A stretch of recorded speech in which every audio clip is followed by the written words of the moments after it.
What if everything you've been taught about love is backwards? Picture this. You're watching your most confident friend, the one who never seems to try, effortlessly captivate everyone around. They're not the loudest in the room, they're not chasing attention, but somehow people are drawn to them, intrigued, pulled in almost magnetically.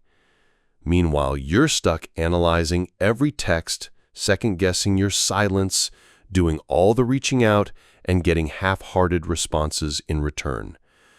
Feels unfair, doesn't it? Here's the truth that hits hard. Most of us have been conditioned to believe that love and connection come from effort, that the more available we are, the more we show we care, the more someone will value us. But that mindset, it doesn't build attraction. It drains your energy and gives your power away.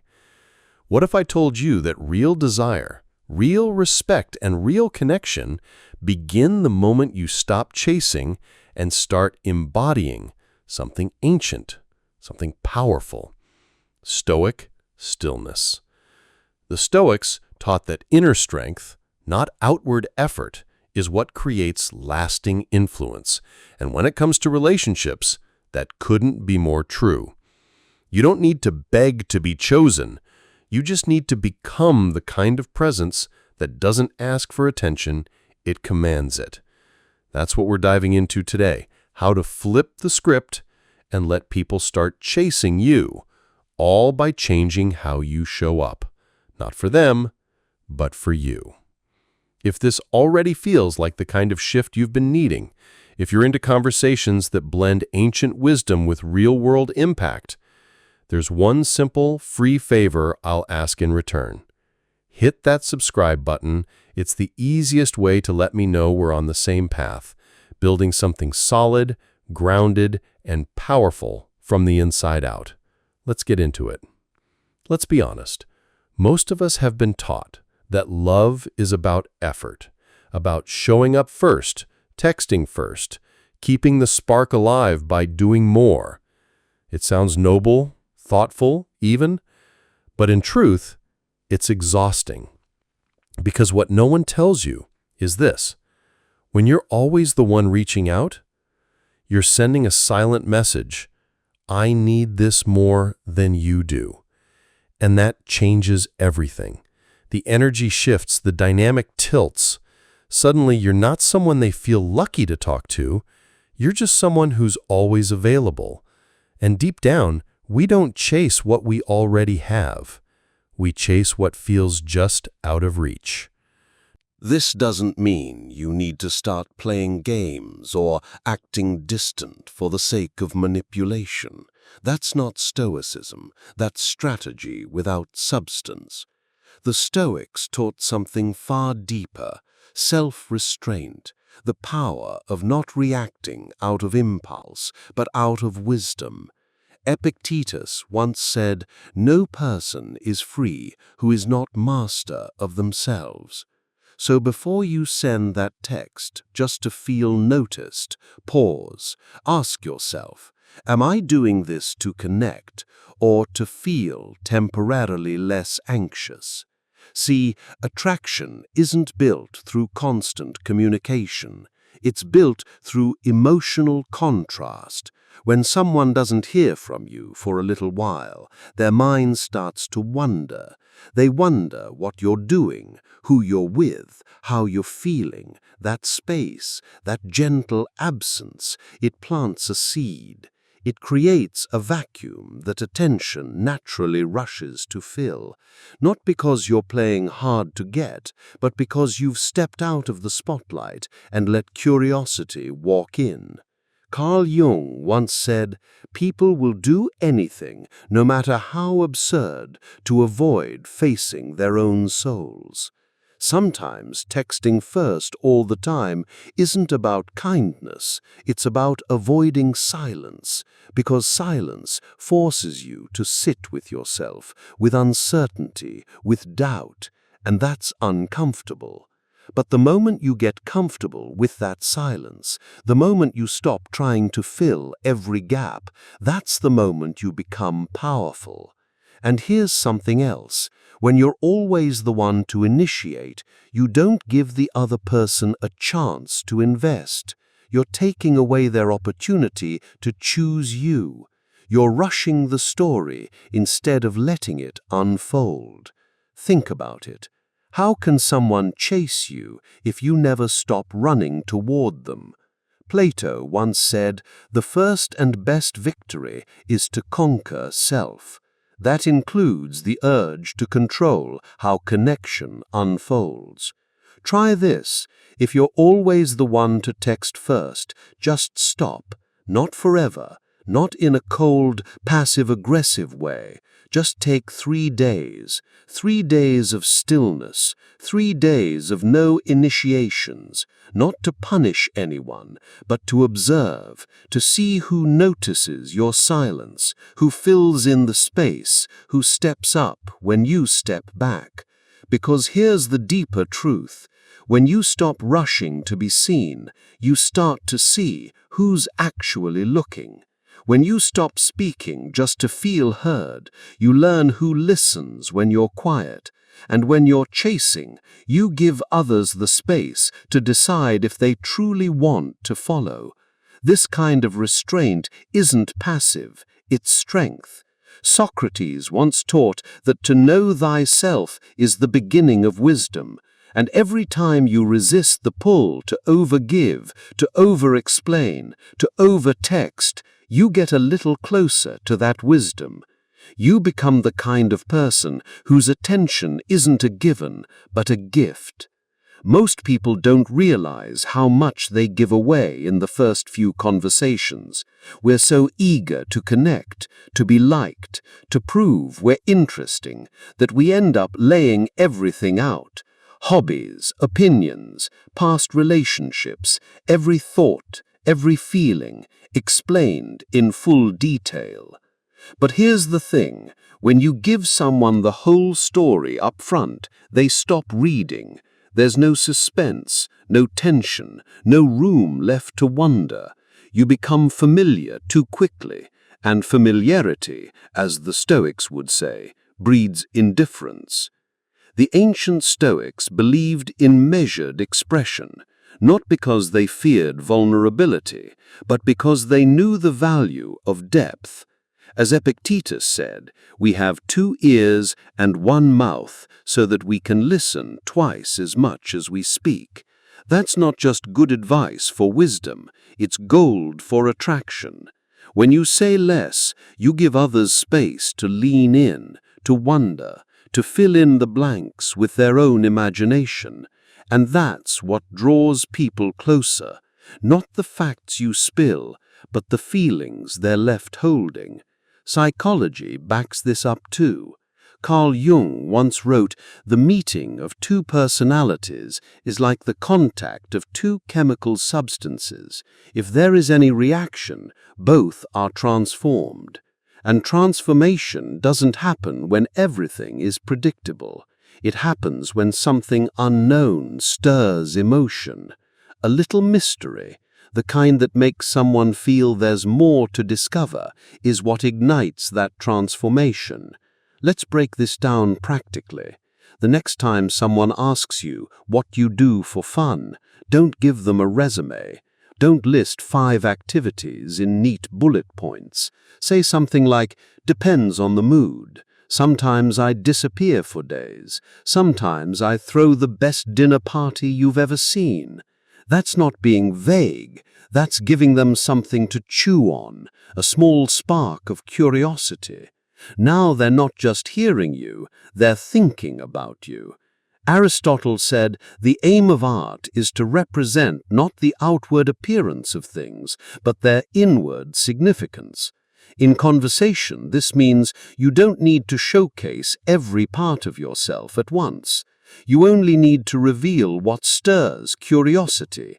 Share a piece of your world, not the whole thing. Leave space for your presence to unfold over time, not in all one breath. This doesn't mean you should hide who you are. Not at all. Vulnerability is beautiful when it's earned, when it's layered, when it builds slowly like a story told in chapters.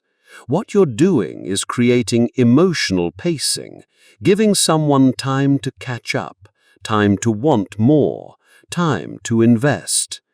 Socrates once said, "The only true wisdom is in knowing you know nothing." That same mindset can be felt in the people we chase.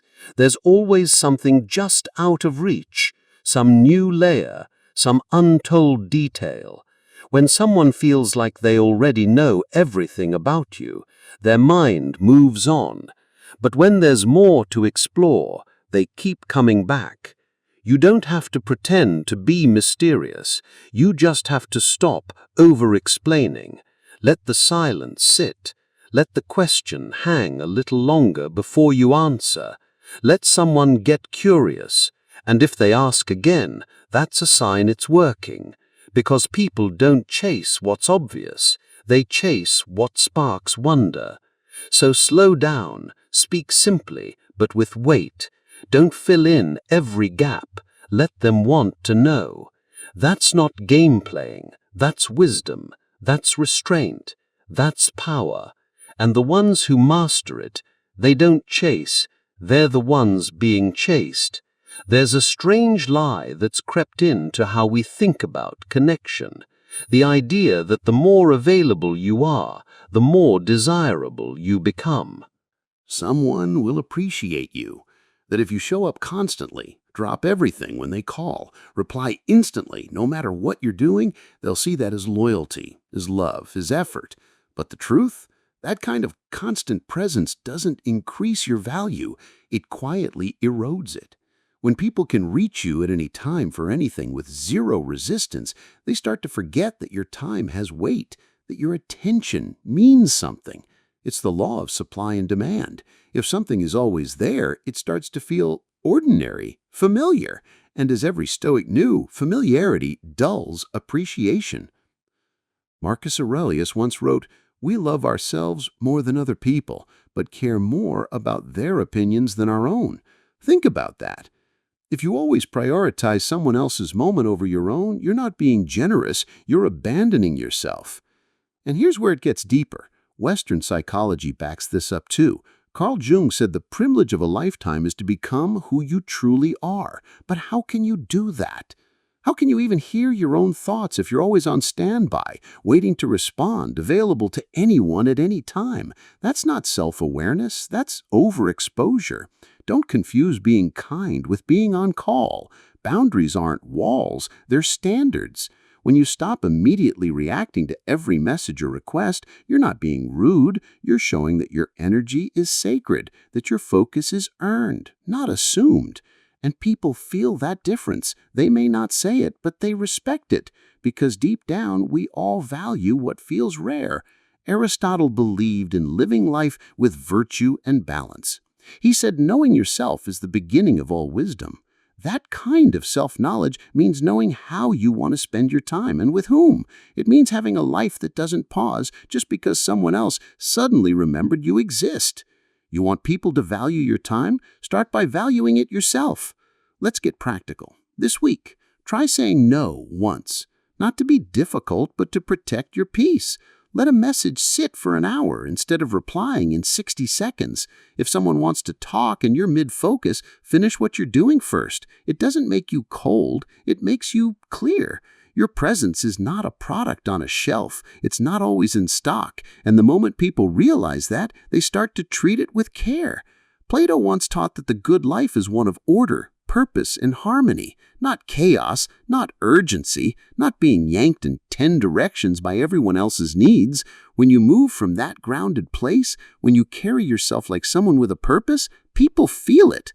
And that feeling, that's what pulls them in, not your availability, your alignment. So set the tone, slow the pace, show up when you decide to, not when you're summoned. Because availability doesn't equal value, but self-respect, that always does. It's a strange feeling, isn't it? When you really care about someone, every part of you wants to be close. You want to stay in touch, stay connected, stay relevant in their mind. So you send the texts, you check their stories, you respond before they even finish typing. You show up again and again, not because you're needy, but because you're afraid of being forgotten. But here's the paradox. The more you try to stay close, the more the connection starts to fade. Why? Because too much presence doesn't build connection. It smothers it. When there's no space, there's no contrast. And without contrast, there's no curiosity, no spark. Even the warmest fire goes out when there's no oxygen. And that's exactly what constant contact does. It takes all the air out of the room. The Stoics understood this on a soul-deep level. They practiced emotional detachment, not to be cold, but to stay in control. Epictetus once said, "He who is not satisfied with a little is satisfied with nothing." That means if you can't be okay with a little distance, a little silence, then no amount of closeness will ever truly comfort you. True connection isn't about always being there. It's about being felt, even when you're not. Carl Jung spoke about the necessity of separation and growth. He said, "Loneliness does not come from having no people around you, but from being unable to communicate the things that seem important." And often, the most important thing you can communicate isn't through words, it's through your absence. When you step back, you give others the chance to feel what you mean to them, not by telling them, but by creating the space for them to realize it themselves. Plato once taught that everything meaningful must pass through stages: formation, contrast, transformation. It's the same with people. Constant updates, constant checking in doesn't give anything time to form. It cuts off the natural rhythm. If someone never gets the chance to wonder where you are, what you're thinking, or why you're suddenly quiet, they never get the chance to miss you. And this isn't about playing games, it's about restoring balance. When one person is always showing up while the other drifts in and out, it creates an emotional imbalance. And imbalance doesn't feel romantic, it feels heavy. The goal isn't to punish anyone with silence, it's to let desire breathe again, to let longing come up for air. Socrates believed that awareness of self is the beginning of all wisdom. And part of self-awareness is noticing when you're reaching out because you're anxious, not because you're grounded. When you text just to feel a response, when you're online just to feel close, that's not presence, that's pursuit. And if you're always in pursuit, there's no room for them to take a step forward. So here's the shift. Resist the urge, not forever, not with hostility, just enough to let silence do what words cannot. Let your absence speak. Let the tension build. Let the stillness create value. Because the people who are meant to be close, they'll feel the gap. They'll notice your silence. They'll want to fill that space. And that's when the energy flips. That's when attraction returns, not through force, but through air, through space, through self-respect. Because in the end, you don't need to be constantly present to be unforgettable. You just need to stop chasing and start allowing. Let them feel the silence. Let it say what your words never could. There's something subtle but powerful about the unexpected. Think about it. The most unforgettable conversations, the most magnetic people, the ones who linger in your mind long after they leave, they all share one thing: unpredictability. Not in a wild, unstable way, but in a human, dynamic, emotionally alive way. They don't move in straight lines. They don't repeat the same rhythm over and over. And that's exactly why we keep thinking about them. They catch us off guard, and we like it. You see, the human brain is wired to seek patterns, but it's also wired to get bored by them. Predictability makes us feel safe, sure, but after a while, safety becomes monotony. If someone always texts at the same time, always uses the same tone, always reacts the same way, you stop wondering what they'll do next. And once the wondering stops, so does the excitement. And when the excitement dies, so does the chase. The Stoics knew this well. While they preached emotional stability, they didn't confuse it with emotional flatness. Marcus Aurelius wrote, "The universe is change. Our life is what our thoughts make it." Change, that's the key word. To live well, to connect deeply, to keep things alive, we need a little movement, a little flux, a little of the unknown. Not chaos, but color. And when you bring that into your relationships, into how you communicate and show up, something shifts. Carl Jung once said, "The most terrifying thing is to accept oneself completely." But here's the twist.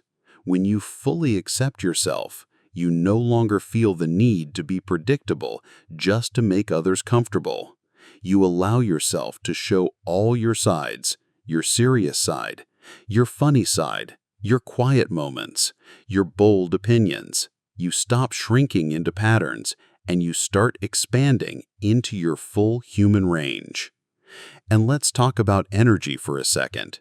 Energy is contagious. When you're fully alive, when you bring variation into your presence, people feel it. They don't always know why they're drawn to you, but they are, because you bring something that wakes them up. And most people, they're walking around half asleep, stuck in routines and shallow interactions. When you interrupt that with just a little surprise, it lights a spark. Aristotle said, "Pleasure in the job puts perfection in the work." That applies to relationships too. When you bring joy, playfulness, and a touch of the unexpected to how you interact, everything feels fresher. Even the smallest moments. A message with a different tone. A playful reply when they expected something serious. A pause when they expected a reaction. These tiny shifts create intrigue.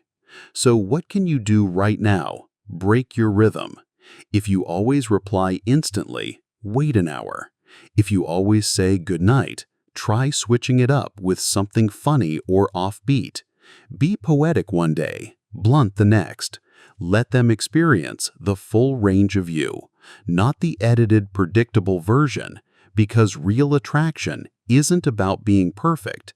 It's about being real and unpredictable.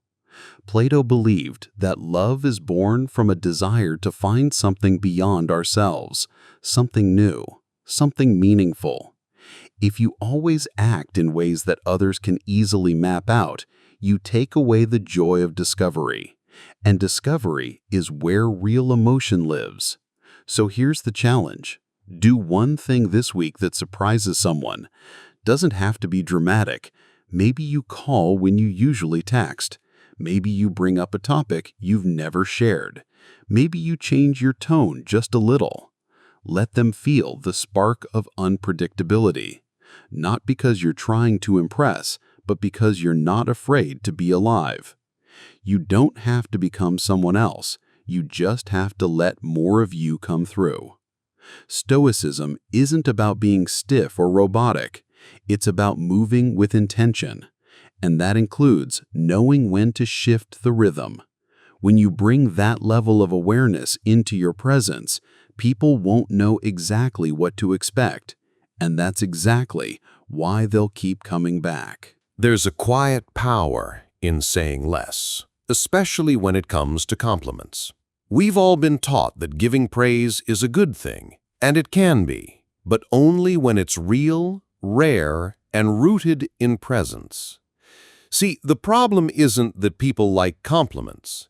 The problem is that when they're handed out like candy, early, often, and without thought, they stop meaning anything.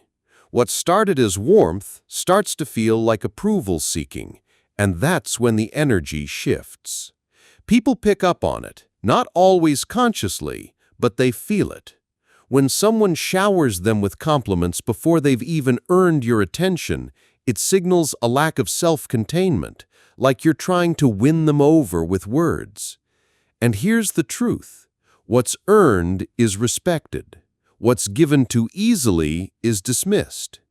Compliments aren't inherently bad, but used the wrong way, they lose their impact and lower your perceived value. The Stoics taught restraint, not just in action, but in expression. Marcus Aurelius wrote, "Waste no more time arguing about what a good person should be. Be one." In the same way, don't talk endlessly about how amazing someone is just to be liked. Be someone who pays attention, who notices detail, who speaks with purpose. And when you do speak, they'll listen, not because your words are louder, but because they're rarer. Carl Jung had a similar view on authenticity. He said, "You are what you do, not what you say you'll do." The same goes for connection. It's not about how many nice things you say, it's about how grounded you are when you say them. Are your compliments automatic, or are they specific, earned, observed? A compliment that lands with emotional weight will echo much louder than a dozen casual ones tossed in just to keep attention. And here's where it gets interesting. In a world where most people are quick to flatter, where validation is cheap and overused, your silence becomes a signal. When someone's used to getting compliments from everyone and you don't immediately jump in, it creates tension, a little mystery. They start to wonder, why hasn't this person said anything? That pause, that space, that absence, it's magnetic. It creates an emotional contrast that people remember. Socrates believed that true wisdom begins with knowing how little you know, and that applies here too. When you observe more and speak less, when you don't rush to praise, you're showing wisdom. You're showing that you're not easily impressed and that your validation actually means something. This doesn't mean you should withhold affection or be emotionally closed off. Not at all. But it does mean becoming intentional with your praise. Wait until it lands. Wait until you feel it, and then say it simply, clearly, without exaggeration. One well-placed, honest compliment, not about looks, but about presence, thought, character, can change everything. Plato once said, "Wise men speak because they have something to say. Fools because they have to say something." Compliments are no different.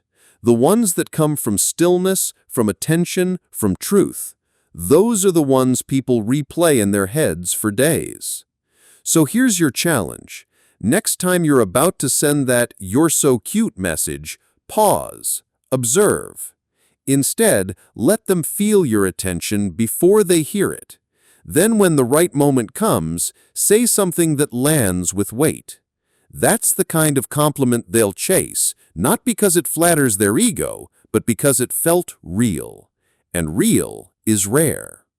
Some of the most powerful moments in life happen in silence. Not in noise, not in explanations, but in that still space between words where something deeper settles in. It's in those moments that people really feel something, not because you said more, but because you allowed the tension to breathe. But here's the catch. Most people can't sit with silence. It makes them anxious. It feels like a void that must be filled. So they rush, they ramble, they reply too fast, not because they're confident, but because they're trying to avoid discomfort. But discomfort isn't always the enemy. In fact, it's often the doorway to something real. The Stoics knew this. They practiced restraint not only in emotion, but in expression. Epictetus once said, "It is not what happens to you, but how you react to it that matters." That includes how you react to silence. When someone goes quiet, or when a conversation lulls, do you panic? Or do you lean back, breathe, and let the moment unfold? Carl Jung understood this too. He wrote, "Solitude is for me a fount of healing which makes my life worth living. Silence, both inward and outward, allows space for clarity, and clarity allows for deeper connection. When you resist the urge to speak just to keep a moment alive, you send a powerful message. I am at ease with myself." And that, more than any clever text or perfect reply, creates magnetism. Socrates, the father of questioning, believed that true wisdom begins in wonder, but wonder doesn't grow in a monologue. It grows in pause, in the gaps, in letting a question hang for just a bit longer than usual. That delay, that breath, it invites curiosity. It stirs reflection, and reflection is where real connection begins. Let's talk rhythm.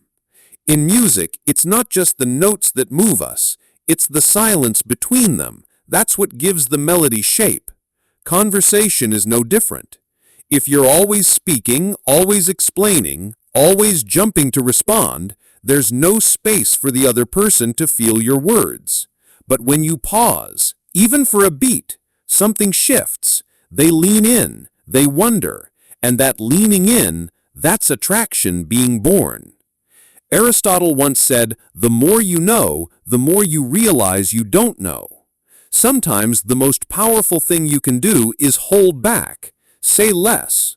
Trust that your presence, your silence, your calm, they speak volumes. You don't have to explain everything. You don't need to follow every message with a follow-up. Let the conversation breathe. Let your energy sit quietly in the room. If someone's curious about you, they'll come forward. If they're not, no amount of filler will change that. Here's the truth. Silence isn't emptiness. It's invitation. It's mystery. It's the space where emotional gravity is created. And in a world that's always rushing to respond, the person who can pause, who can wait, instantly stands out. That stillness becomes a signal, a magnetic pulse that draws people in, not because you're trying, but because you're centered. So next time you're in a conversation, resist the reflex. Let there be silence. Let a message sit before you reply. Let a question linger before you answer. Let your presence speak without noise. Because when you master the pause, you don't just speak, you resonate. There's something unspoken that people pick up on instantly. Energy. Not the surface level kind, but the deeper, quieter energy that says, "I know my worth." And the most magnetic kind of energy, it's the one that doesn't chase, doesn't beg, doesn't perform. It simply chooses, with calm, with confidence, with clarity, not from a place of arrogance, but from self-respect. You don't have to walk around announcing that you have options. The people who really do, they don't talk about it. They don't flash it. They just move differently. Their words have weight because they're not trying to convince. Their presence holds value because they're not desperate to be seen. And that alone, that quiet confidence, it makes people want to be chosen by them. This is what the Stoics meant when they spoke of self-sufficiency. Seneca said, "He who is content is rich." If you already feel whole, then no one can control you with attention or approval. You're not out here begging for love. You're deciding who deserves access to your peace. That's power, real, lasting power. And people feel that, even if they don't consciously realize it. They sense when someone isn't trying to prove anything. Carl Jung once observed, the most terrifying thing is to accept oneself completely. And it's true. Because once you fully accept yourself, you stop needing someone else's validation to feel secure. You stop shrinking. You stop editing your words, your personality, your needs, just to get someone to like you. You don't need them to choose you, because you've already chosen yourself. Now think about this practically. Ever notice how differently you talk to someone when you're not emotionally attached to the outcome? When you're not waiting on their approval. You're more relaxed, more playful. You don't overthink every word. That version of you, the one that's grounded and natural, that's the version people chase, because it feels real, it feels alive. But when you act like this one person is your only shot, like this is your only chance at connection, love, or attention, it starts to show. You try too hard, you overcompliment, you filter your opinions, you laugh at things that aren't funny, and slowly, without even realizing it, you move out of alignment with yourself. And the person on the other end, they can sense it. Not through words, but through tension, through energy. The vibe shifts, and not in your favor. Plato once said, "The measure of a man is what he does with power, an emotional power. The power to walk away, to choose, to stand still, is one of the most valuable things you can cultivate." When you talk like someone with options, not because you're bluffing, but because you genuinely feel that freedom, it changes your tone, it changes your posture, it changes the way people listen when you speak. Here's a simple self-check. Next time you're around someone you're interested in, ask yourself, am I being real or am I performing? If your tone is laced with nervous energy, if your words are built to impress instead of express, pause, breathe, recenter. You don't need to convince anyone of your value. The right ones will recognize it without the pitch. Socrates taught that to find yourself, think for yourself. So stop bending to fit into someone else's story. Create your own.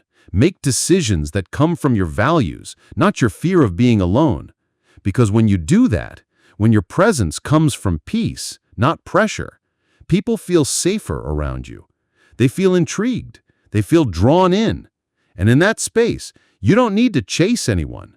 They come to you, not because you said you had options, but because you carried yourself like someone who already knew it. There's a moment, quite often unnoticed, when you shift from confidence to chasing it. It's subtle. It doesn't come with a loud alarm. It shows up in little things, saying yes when you mean no, laughing at a joke that didn't land, waiting hours for a text that never came, or giving more than you're receiving and calling it loyalty. And if you're not careful, it becomes a pattern. You start showing up like the audience in someone else's life, clapping for their presence instead of standing like the main character in your own. Let's be clear. You are not the side note in someone else's story. You're not here to beg for crumbs of attention or prove your worth to people who don't recognize it. And yet, so many of us do exactly that. We pedestal others. We treat their affection like a trophy. We tie our self-esteem to their reactions. And slowly, without meaning to, we become performers in our own lives, hoping to be liked, rather than simply being ourselves. This is exactly what the Stoics warned us about. Marcus Aurelius said, "The tranquility that comes when you stop caring what they say or think or do, only what you do, that's real confidence. It's quiet. It doesn't need applause. It doesn't place others above it. It simply moves through the world with a strong spine and a calm heart." Aristotle spoke of virtue as the balance between extremes. Not too much, not too little. In relationships, that balance is everything. Give, yes. Be kind, absolutely. But if you're constantly the one giving, while the other simply receives, that's not balance. That's imbalance disguised as love. And people don't respect what's handed to them too easily. They respect what feels earned, not because it's manipulative, but because effort creates meaning. So here's the shift. You are the prize, not because you're perfect, not because you have more followers or better looks or clever words, but because you know your value and you're not afraid to walk alone if it's not matched that energy. The calm assurance that you don't need to be chosen to feel whole. It's magnetic. People chase that. They lean toward that because deep down, everyone is looking for someone who doesn't need them but still chooses them. And that kind of choice, that's rare. Socrates once said, "Know thyself." And part of knowing yourself is asking hard questions like, am I overgiving because I want to? or because I'm afraid to lose them? Am I showing up grounded, or am I hoping they'll give me a reason to feel worthy today? These questions aren't easy, but they're necessary. They cut through illusion and bring you back to your center. Here's a practical step. Every time you feel that impulse to overextend, overexplain, overtext, pause. Just pause. Ask yourself, am I acting like the prize right now? If the answer is no, that's your signal. Reset.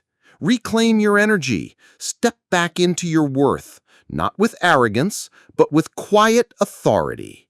Because the truth is, when you start showing up like someone who values their peace, their time, their presence, people notice. You don't have to say a word. That energy speaks for itself. And the ones who are meant to walk with you, they'll recognize it. They'll match it. So stop clapping for people who wouldn't clap for you. You are not the audience, you're the whole show. And it's time to start acting like it. There's a moment, a shift in tone, a delayed reply, a changed rhythm, and you feel it in your gut before your mind has words for it. Something's off. The warmth starts to cool. The presence you once felt starts to fade. An instinct kicks in, that familiar urge to reach, to fix, to prove that you're worth staying for. You want to explain, to clarify, to fight the current and hold tighter. But what if instead of clinging, you chose to let go first? Not out of spite, not to play games, but from a place of deep self-awareness, from stillness, from the kind of clarity that only comes when you realize that your worth isn't something that needs defending or explaining. It's simply something you own, quietly, fully, without compromise. The Stoics were masters of this kind of emotional control. Epictetus once said, "Freedom is the only worthy goal in life. It is won by disregarding things that lie beyond our control." You can't control how someone feels. You can't force connection. But what you can control is your response, your energy. And walking away with your peace intact, that's the highest form of self-respect. Carl Jung spoke to the same idea when he said, "I am not what happened to me. I am what I choose to become." You are not the unanswered messages. You are not the silence on the other end. You are not the version of yourself that keeps shrinking to stay liked. You are your boundaries, your choices, your willingness to leave the room when your presence is no longer seen for what it is. Plato taught that love is a pursuit of wholeness, the recognition of something noble and complete in another. But if the dynamic starts to feel like a one-way street, that's not love. That's imbalance. And staying too long in imbalance teaches your nervous system to settle for survival over connection. It teaches your spirit to tolerate crumbs, and what you tolerate, you train yourself to expect. Leaving first isn't dramatic. It's not loud. It doesn't have to come with announcements or burning bridges. It's subtle. It's felt more than it's seen. You simply pull your energy back. You stop performing. You stop chasing conversations. You stop waiting to be chosen and choose yourself instead. Socrates said the unexamined life is not worth living, and that includes the emotional patterns we repeat. Are you staying in situations that chip away at your dignity? Are you shrinking to be digestible? Are you over-explaining your worth to people who've already made up their minds? These are hard questions, but they lead to freedom. Here's the thing. When you leave first from a place of inner calm and not wounded pride, something powerful happens. You're not running, You're not avoiding, you're simply acknowledging that what once felt aligned no longer is. And rather than distort yourself to fit what's changing, you honor the shift. You walk. And that walk, that quiet exit with your head held high, it echoes. Because most people expect you to cling, to chase, to beg. When you don't, when you choose peace over panic, they notice. That silence carries a weight no explanation ever could. Aristotle believed that the highest form of happiness comes from living a life of virtue and self-realization. That means choosing the hard road when it aligns with your truth. That means saying, "This isn't for me," even when it hurts. Because peace isn't always found in fixing. Sometimes it's found in walking away. So if the vibe is off, trust it. Don't write another paragraph trying to salvage what someone else stopped investing in. Don't send another message, hoping to revive what's already fading. Just pull your energy back, softly, firmly, completely. Because the person who walks away with grace doesn't just protect their dignity, they become unforgettable.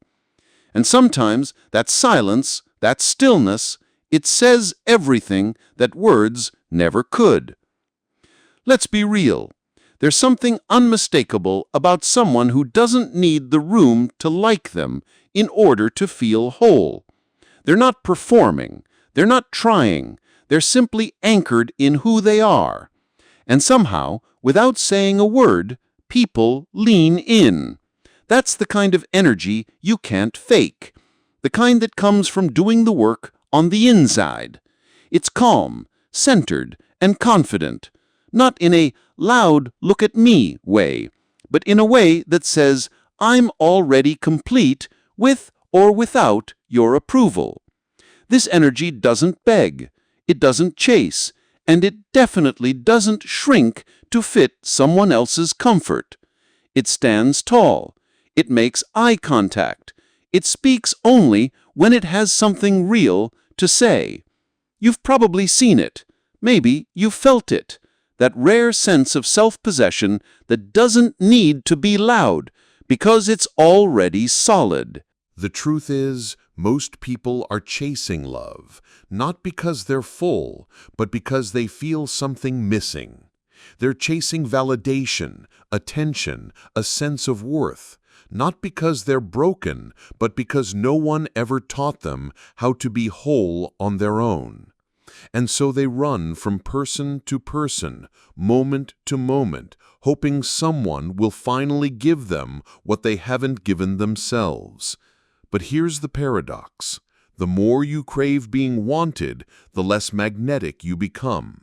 The more grounded you are in yourself, the more people naturally want to be around you. That's the power of what the Stoics called ataraxia, a state of deep, unshakable inner peace, not coldness, not emotional detachment, but a calm soul that stays steady no matter who walks in or out of the room. Marcus Aurelius said it best, "He who lives in harmony with himself lives in harmony with the universe." When your inner world is aligned, your outer world begins to reflect that. You stop chasing people to feel enough. You stop trying to fit into spaces that don't honor you. You stop proving, and instead you begin choosing. Carl Jung once said, "The most terrifying thing is to accept oneself completely," and he was right. Because to accept yourself means facing your shadows, sitting with your silence, owning your past without letting it define your present. But once you do that, something shifts. You no longer search for someone to fill your cracks. You become solid, and anyone who enters your life is a bonus, not a bandage. Plato believed that true balance comes when we rise above the loud cravings of the ego and tune into something deeper. When we stop trying to be chosen and start asking ourselves, what am I choosing, we gain clarity. And that clarity, it changes the way you walk, the way you speak, and the way you allow others to access you. Imagine your life as a home. If it's empty and echoing, anyone can walk in and feel important. But if it's already full of joy, peace, purpose, and solitude, then whoever walks in must bring value.